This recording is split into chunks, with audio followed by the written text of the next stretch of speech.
سبح اسم ربك الأعلى الذي خلق فسوى والذي قدر فهدى والذي أخرج المرعى فجعله غثاء أحوى سنقرئك فلا تنسى إلا ما شاء الله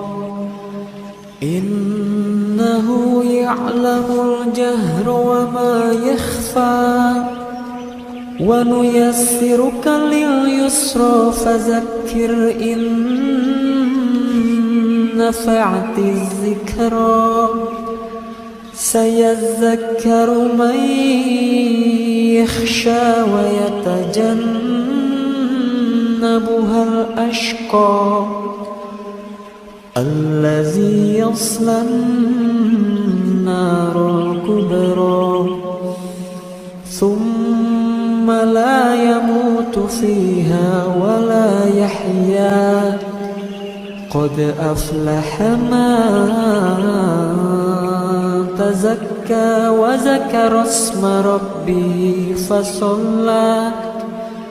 بل تؤثرون الحياة الدنيا والآخرة خير وأبقى إن هذا لفي الصحف الأولى صحف إبراهيم وموسى صدق الله